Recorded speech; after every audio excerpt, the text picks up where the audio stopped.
Hello, everyone. Good evening, and welcome to another time to talk.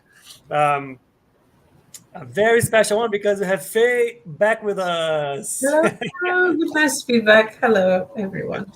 Hi, Faye. How are you doing? Fine, thanks. And yourself? Look, it was great to have Guilherme here with us, but I'm very happy that you are back. Uh, um, Today we have a super special session because we have been this year, a group of us have been dedicating this year to the study and the investigation, getting a bit closer to the works of one of um, the researchers, the investigators, the scholars uh, that dedicated a lot of his life to mediumship and to spiritism, and which is Gabriel Delanne. Yeah. And both Faye and myself, we have been studying some of his books, and we want to just share a bit of how that proximity to the land and studying his work uh, is impacting us and affecting us and how we think and how we see things and our perspective on things. So this is what we're going to do today. If it's the first time that you're joining us, let me get our slide up here. We are Time to Talk. So what is Time to Talk? Time to Talk is a initiative, a little program where we want to cover and talk about any topics related to mediumship. The idea is to have a very open and light conversation.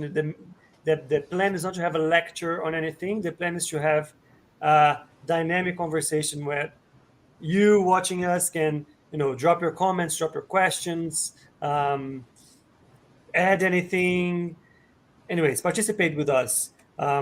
And then we'll just find out. We're going to figure it out. We're going to investigate. We're going to try to bring answers. We're going to share our perspective.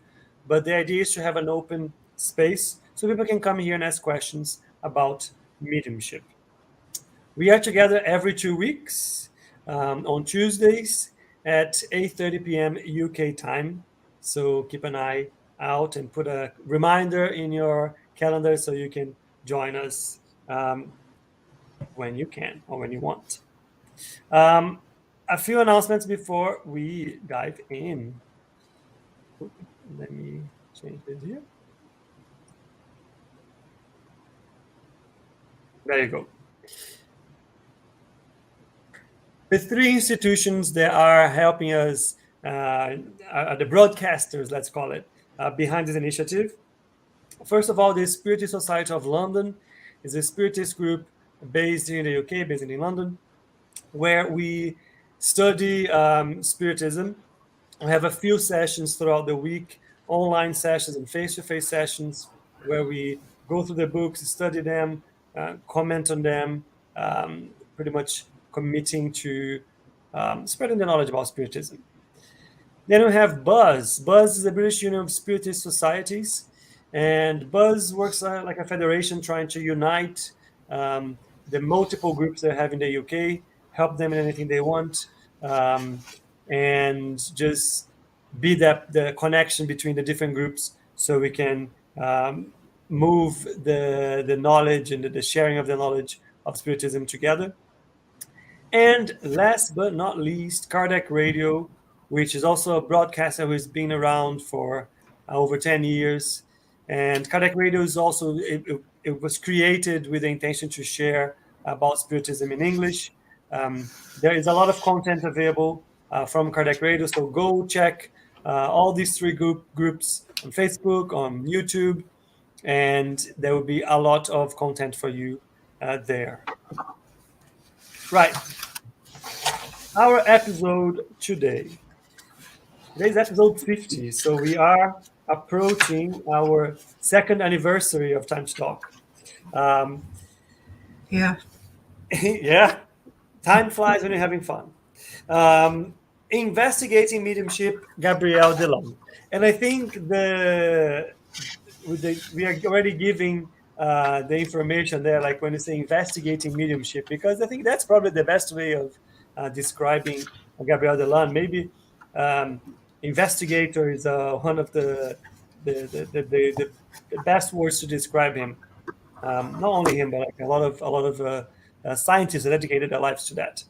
But in very simple terms, who is Gabriel Delanne? Gabriel Delanne, he was born in France, born and raised in France. He lived from 1857 until 1926.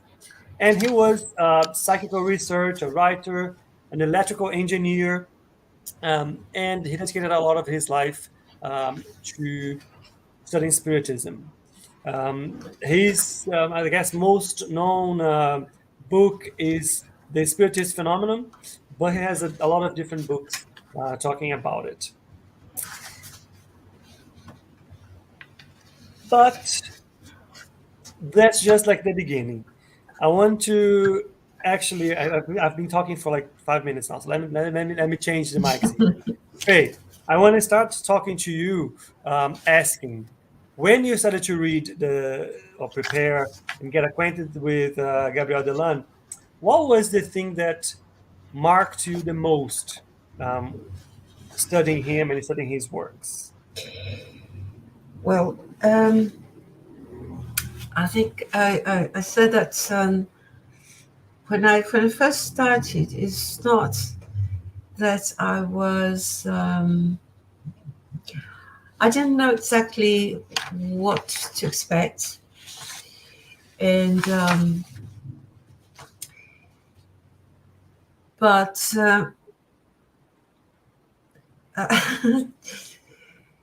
first of all, I had to study this book because there aren't many versions. So there is the original version in French. There is a version in Portuguese, and there wasn't one in English. So I had to go into the three languages to see, well, how does that work? Not that I know them all. But I had some expectations of finding explanations to what mediumship would be, as you would, because that's the topic. But from the start, I found I had this great impact from about the position of Delanne's decision about why he would make that sort of investigation, and how he faced his time and how he faced the future. He was saying at the time that he wrote the book, he was saying that, well, the Spirit's book and the Qakers books had been written about 50 years earlier. Yeah. And he said, it's 50 years. Things change. Science changes. We need updates. We need to delve deeper into this topic, because probably our master of the studies, Kardec, obviously did not have the time to do everything he wanted. So I want to use my disposition and my knowledge to take this investigation further. Which I said, well, that was very interesting, because he was thinking of the future, not really his time, but what would science and societies and sociology and all do about the future or in the future. So reading in this time machine, reading him today, thinking of what he thought we would be doing today, was fantastic. And also, if you say, well, he didn't quite. He was elegant, but he didn't quite mince his words when he was talking about his fellow scientists, or he was talking about everything that's being used until this time, and it has been used to restrict thought and anyone who wants to think outside the box. And then he started by asking Bob, well, what is Spiritism in his time? Yeah. I think it's funny that you said that, because I got the same impression. I think he was very elegant in the way that he was. How can I say that? But the only expression that comes to mind is not appropriate. Without taking any. How can I say? Criticizing. Yeah. Anyways, it was just being very elegant in terms of saying, "Look, no, I mean, you have to." Everything that he was saying is that I will not accept a position contrary to that is not scientifically made. Exactly. And I think that is, in a way, he was really criticizing people that were quick to judge the mediumistic phenomena or spiritism or everything that was being investigated, not even the conclusions about what was being investigated, purely based on nothing. Exactly. He didn't compromise the honesty of his intentions and the scientific methodology. Yeah. To please any size. Yeah. And so he was. It's brilliant that you say that, because he was saying, well, what is thinking of Spiritism in his sciences? What is it for scholars? What is it to the public, to the people? It is as well, to scholars, it's superstition. That's for the weaker mind. Mm-hmm. For the populace, and he mentioned which groups, which religions. It's in his book. He says, well, to those who are not the scholars, this is a demonic practice. And I'm going to show you it's neither. Yeah. And it's not supernatural either. Yeah. It's organic. Yeah. He was brilliant in, I guess, approaching things from if this is a phenomenon is natural, just like any other discovery in science, these needs to be investigated in the same way. And anything that comes from a positioning that comes from another, any other posture that is not a scientific assessment has no foundation. Exactly. Before something who is happening, I mean, they cannot deny. Another thing that I found that was fascinating was that this strength, this determination, was not only to, it was not the thing to prove anyone right or wrong in itself. That was not the aim. The aim was to prove what it was. And I told you that we found that there are some scientists today saying exactly that. It's exactly the same thing. But a strong point of his work was to bring justice to the people who were being treated so unfairly or mistreated, like or misinterpreted, like the patients at mental institutions, for example, or the people who were mediums, were healthy, perfectly healthy, educated mediums that did not take part in any assessment. So he went to everything that found a restriction for whatever reason. And he says, no, I want to investigate what happens to those in hospitals? What happens to the people that are better off, highly educated, and are still mediums? And what happens to the medium who is working, is illiterate, and is still a medium? So what's there in common? And that took a lot of courage, I think. Definitely. What did you find in your book? The thing, so my book was a very brave, and I cannot even imagine the size of the job that he undertook for the book that I studied, because the book that I was researching is actually two books, two volumes, and it's called the materialized apparitions of the living and the dead. Mm-hmm.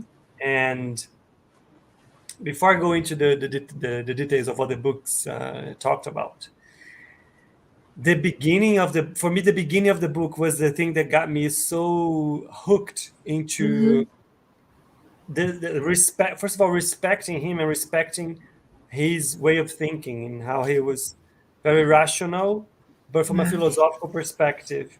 Yeah. Because he starts similar to what you were saying. He started the book with 5 quotes from philosophers,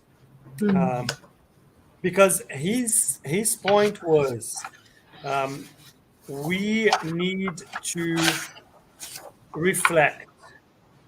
We need to reflect if we are certain about things in life, certain the things are immutable and correct and right. We need to reflect again before we say that. Let me see if I remember. I think I have it here. Let me take a look here. One of the quotes, I think I used that quote when I was talking to Munir. Yeah. So the five philosophers that he brought, one of the quotes was from Henri Poincaré, which said, "To doubt everything or to believe everything, these are two equally convenient solutions, which one and the other exempts us from thinking." So, without even going into the subject that he was going to investigate and study, he was just setting the tone in terms of, let's challenge how we think. Let's challenge everything that we studied so far, because it's very easy and convenient to say, "Oh no, I think I know this. I don't need to investigate. If anything is against what I think it is right, I'm just going to discard it or not consider it." And he's exactly just setting up, saying, "Look, that's not how we should approach things." And from a philosophical perspective, that's not how we should approach things. And I think for me, that's already a testament in terms of what he was trying to do. I really liked that. Yeah, so it's great to see that it's the same person, the same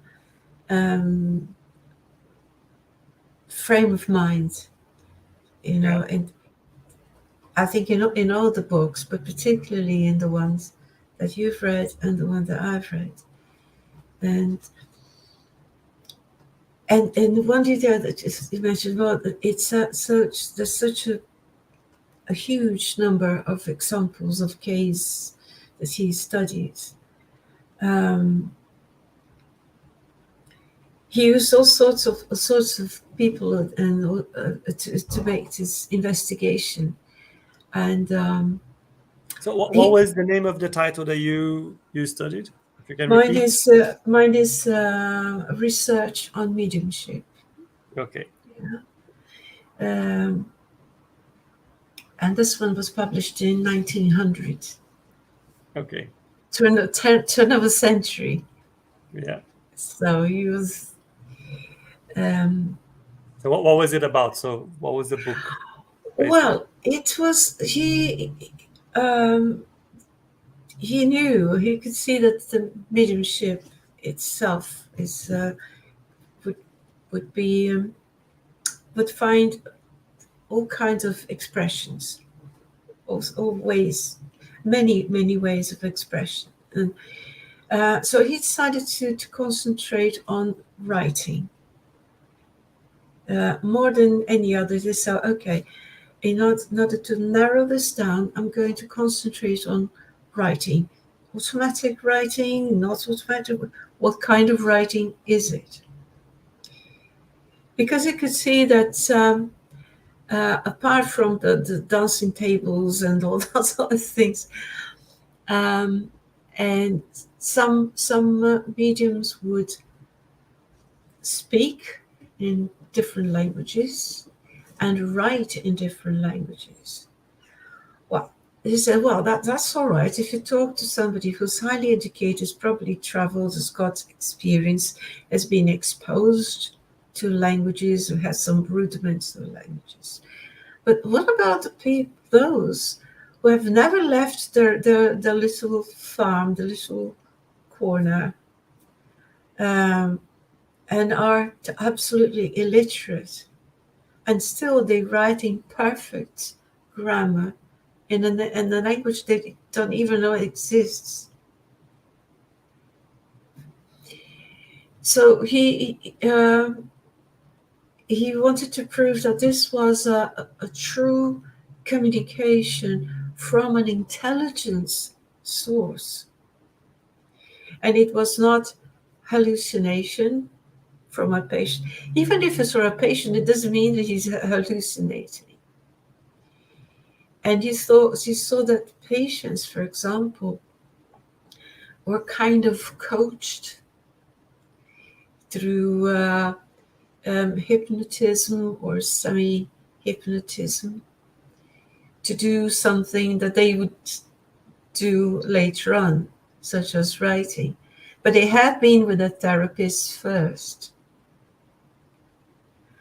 All right, so if there was an interest to prove that mediumship was true or to disprove it, then that couldn't be a proper evidence. So he had to check the evidence in different ways, and he did it. So he wanted to say, right, that is I want scientific proof that is a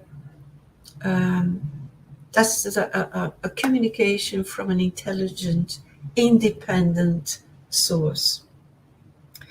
So he said, I found this quote, he says, there's a profusion of automatic phenomena, and what matters is that the true spiritist communications are not left any longer without the credit of science. So he would go, come what may, and do at every cost to see if science could corroborate that. Yeah. Very, very nice. I think there's a very similar to how he approached the book I read as well. And just there's a quote from him, which I think it just sums it up what you just said very, very brilliantly, which is, as much as science is unassailable when it establishes facts, it is miserably prone to error when it claims to establish negations. And I think, so what does he mean by that? That science is pretty good to investigate things and find out things, but as soon just to say what things are, but as soon as you want to say it's not possible, this is not how it works, then it's already prone to error. And we see this every so often. Science kind of gives a few jumps, and we hit some sort of limitation in terms of understanding how things work, and then we understand, no, the minimum particle that will ever exist is the cell. And then you go, actually, no, the minimum particle that will ever exist is the molecule. No, the minimum particle will be the atom. Then it will be the protons and the electrons. Then it will be the cell particle. So there's always further to go. Yeah. And jumping into, no, this is not possible, it's where we find the majority of the mistakes that science ends up clearing up with time. Yeah. The length, he had and I think the investigation that you read is, well, it's based on the same principle. First, he had to check about the information that was available about the spiritist phenomena, and the understanding, all the whatever information that was available, was it truly available, or was it restricted to a group A, B, or C? And then he said, I have confirmed that the teachings of Spiritism are exactly the same in every country. And if people don't know them well, that was not from reading the Masters often enough. So, again, he was saying, well, this is not a study for me. It's not for my scientific group and my fellow scientists. It's for everyone. And the points that I take as the starting point, the head start for me, are exactly the same. They're available to everyone. So how come nobody's asking? Yeah. How come nobody's asking the questions? Or it says we cannot claim ignorance or the lack of access to information, because some information is there, you just don't read it well enough or often enough. Because then it wouldn't be scientific if he said, well, we're talking about something that not everyone knows. So then the principle of investigation would be flawed. So he wanted to make sure that that basis was available to everyone. And he encouraged everyone to study. Which is a key that we keep hitting here. I think since the beginning, no matter who is here and in Time to Talk, talking, we always go back to the element of study. And it's not how can I say? We're not recommending people to study because, only by studying you'll be able to do this and that, but it's more of study will strengthen your understanding of how things work. Study will consolidate the reasons why. You will give the purpose behind why things work. You will clear all of the fantasy and mystical, supernatural fantasy that's around there, right? That people consume so easily. Yeah. So I think that's the reason why I think it's the more you know about something, the better you are equipped to use it in the right way, explain to it, live with it, manage it, if I can call it, if I can say manage it, etc. But Yeah. the book I studied was the materialization of the living, the materialized apparitions of the living and the dead. So the first book, he was covering only this type of phenomena for living people. Okay. So Uh-huh. we're not talking about ghosts of people that died. We're not talking about haunted houses. We're not talking about that. We're talking about phenomena that happens between two living beings. When people have telepathic kind of connections, or when people see realities and situations that a friend or a family member going through and on the other side of the world, or when a group of people sees somebody walking in, or at least they believe is a person, but in reality the person is miles away. Yes. So anyways, all of those things that he investigates, not even related to ghosts or the spirits of dead people. Why that's so clever and important? Because he is challenging, I think, from the get-go, the understanding of our purely materialistic perspective of life, in terms Yeah. of how our brain works, in terms of how thought works. Yeah. He's talking about now wavelengths that don't exist. He's talking about there are waves that need the material element, right? So the way we see things using our eyes is light. The light will hit things and it will be captured by our eyes. But if I am seeing something that is happening miles and miles and miles away from me, it is not coming through reflection and refraction. It's coming through different waves, different types of energy Mm-hmm. that are not captured by my eyes. They are captured by something else. They're not captured by. Yes. So he started to kind of just impose questions to challenge how we perceive things. Yeah. And the thing that is the best is that he never concludes saying, "Oh, for sure, this is what I'm saying. This is right." What he's saying is, I cannot deny, or I cannot say that there is something that exists that is bigger and different than the physical aspects that I know from my body. I think that's the key for like true investigation. He's not closing the investigation with conclusions that are like prescriptive. He's just Mm-hmm. saying, look, based on that, I can conclude that there's something here that is bigger than my physical body. Without even going to talking about spirits and that people. We're just talking about the pure phenomena between people who are alive. Mm-hmm. Yeah. It's incredible. It's a really incredible. And now that you mentioned of these faculties and the mechanisms of how things happen, he was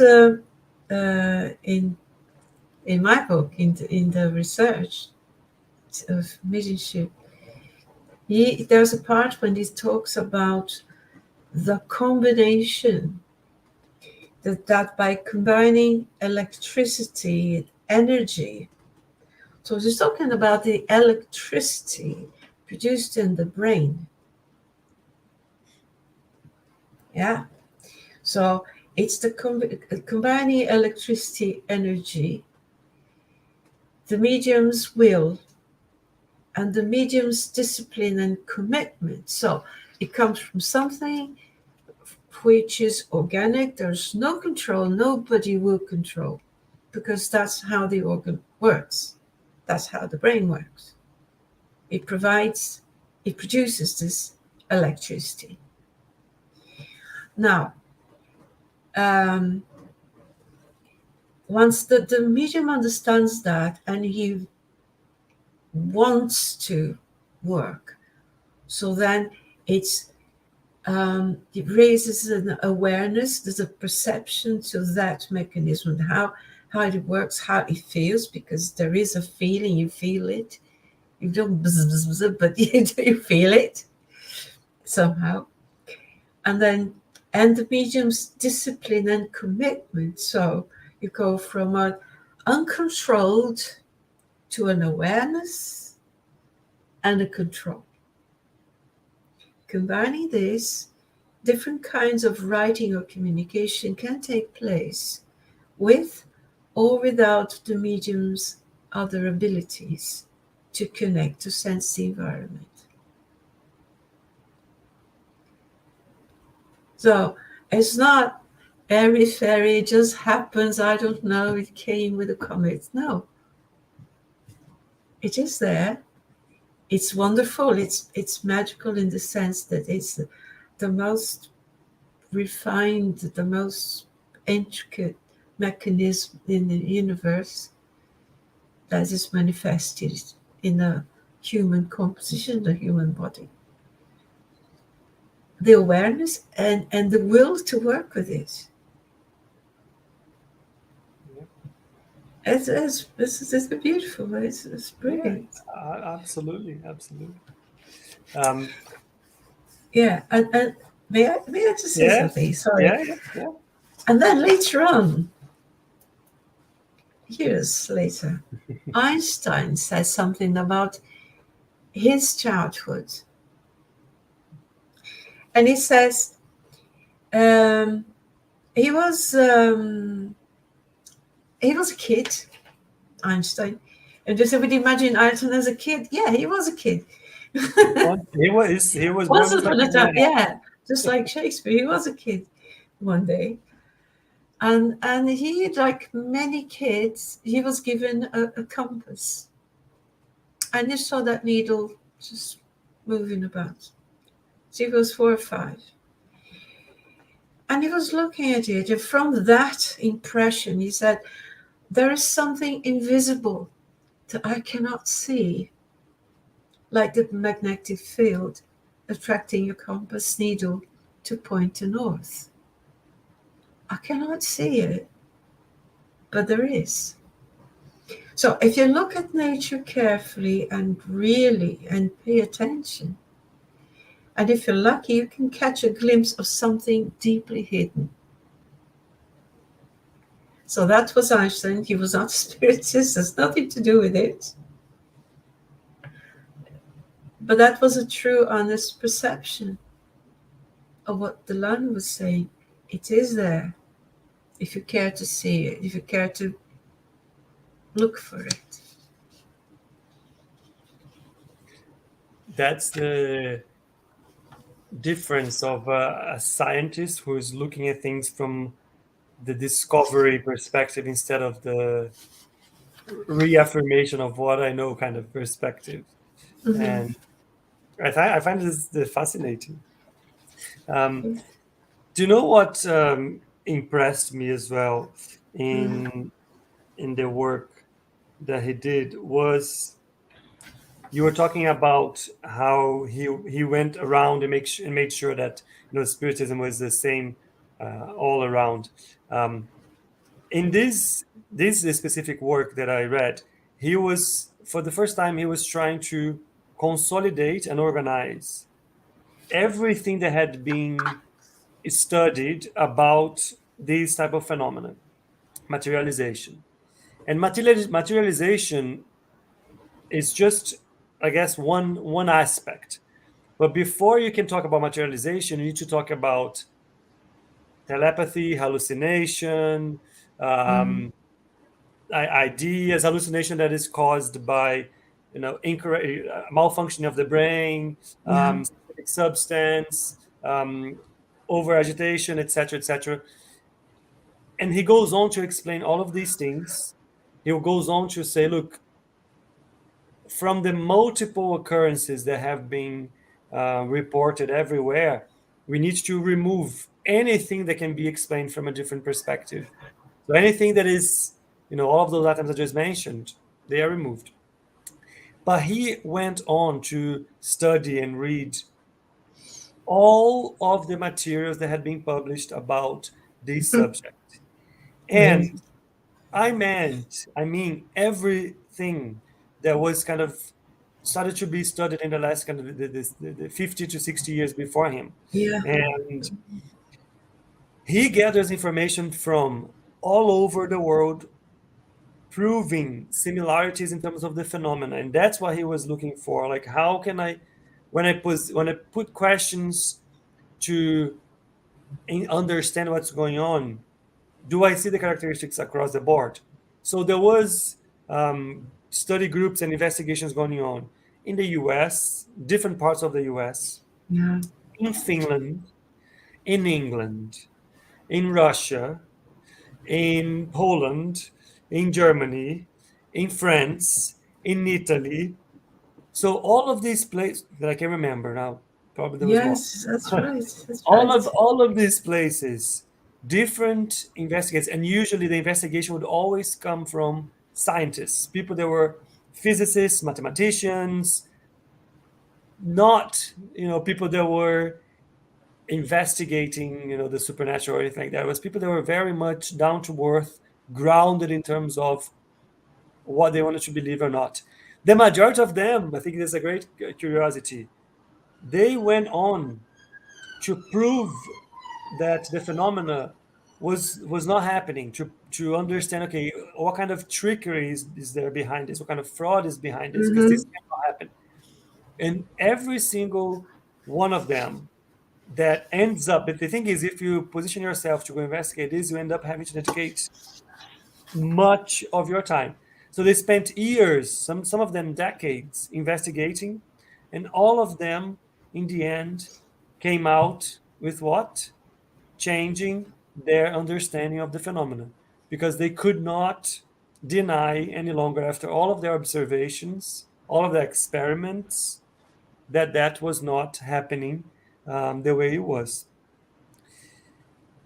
It goes back to the positioning that he had, and that we should have about those things, about investigating, learning new things.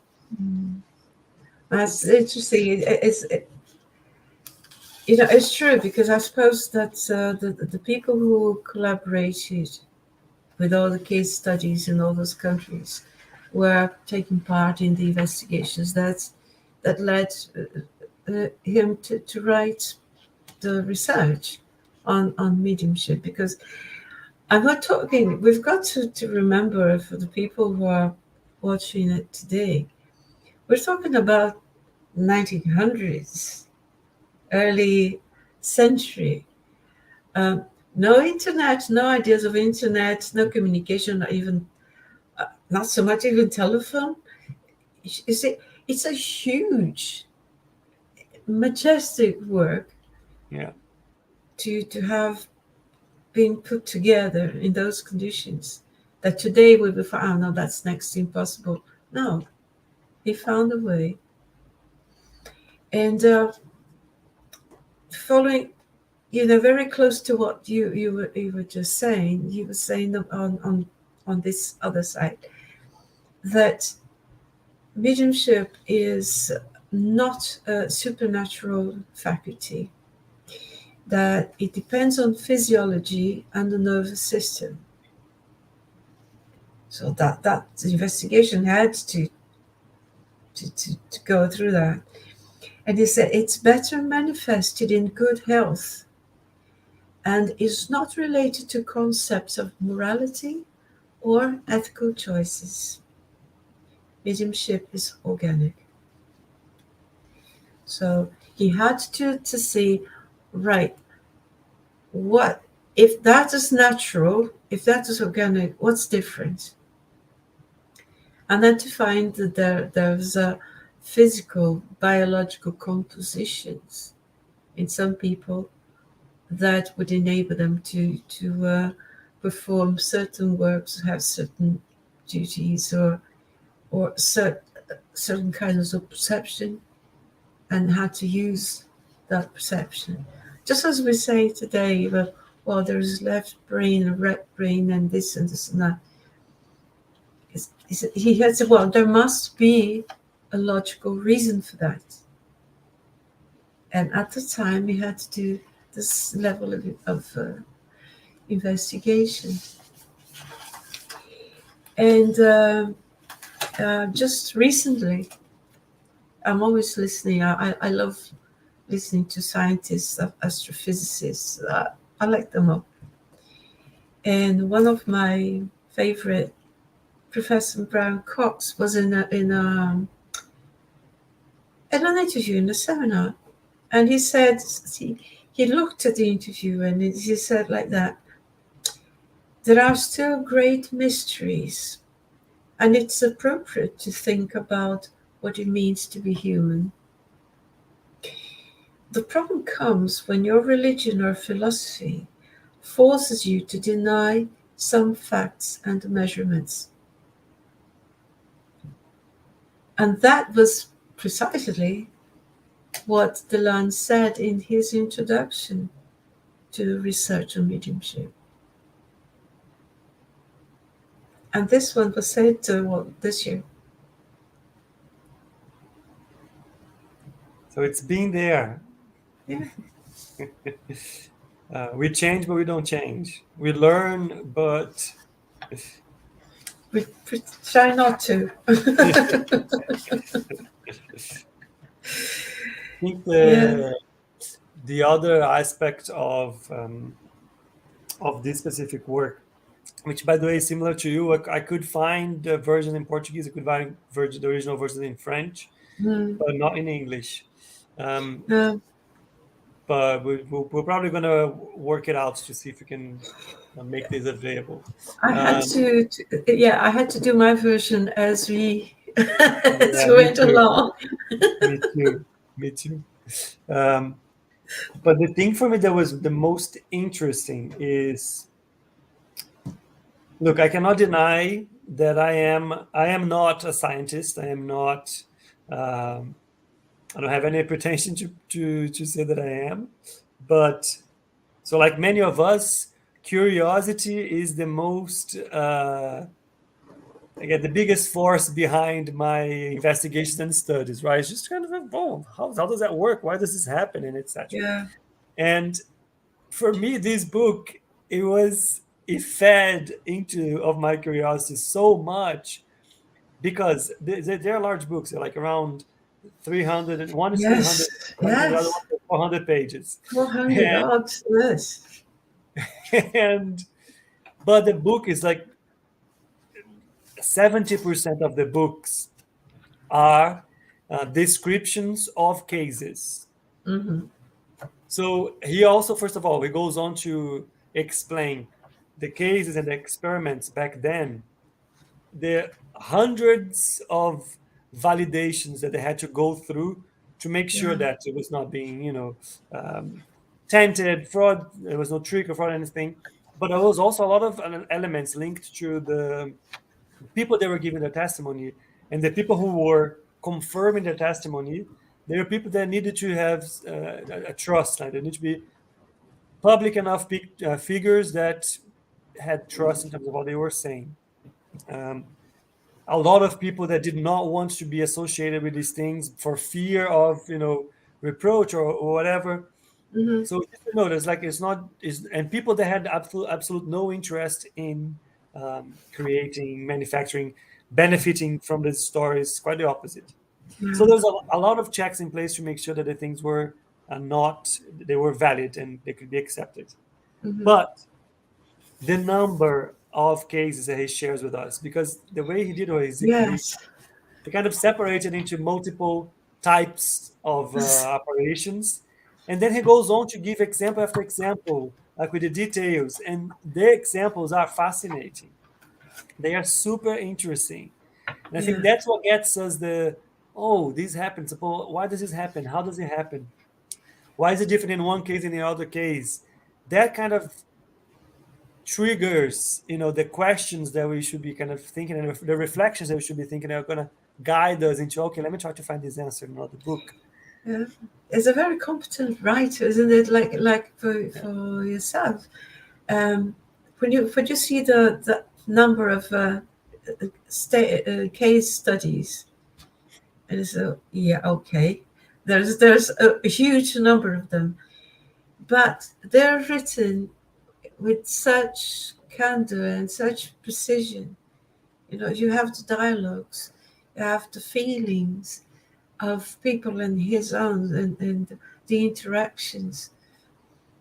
I think it's rare to find so much, and written so clearly. He makes it an easy writing. It's not because the topics are intricate enough, but I think he didn't try to make it difficult to understand what he was trying to say. I think he worked towards making it readable as much as possible. He was very inspired. I think the way he builds the rationale, the reasoning, yes, through the book is very bulletproof. very much. He reminds me a bit of Leon Denis in the things in what I've read. It is this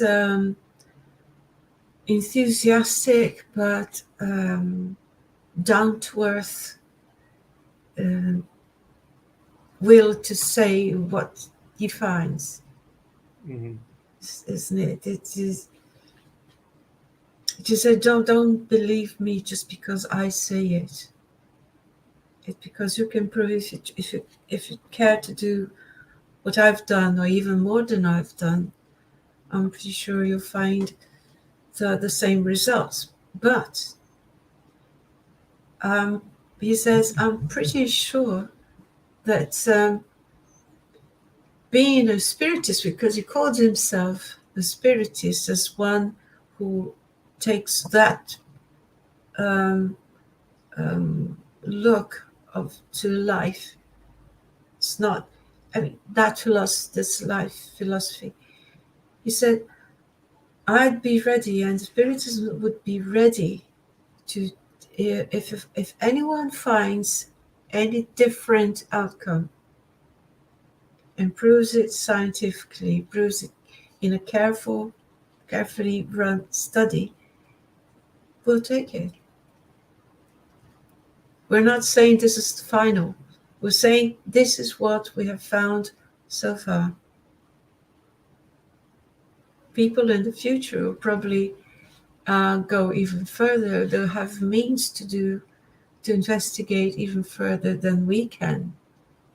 We've done, let's say, the top of what we could at this point of our standards and our achievements. But comes someone else with something else, taking it further, proving it or disproving it, but scientifically, carefully, honestly, we'll take it. Which again is,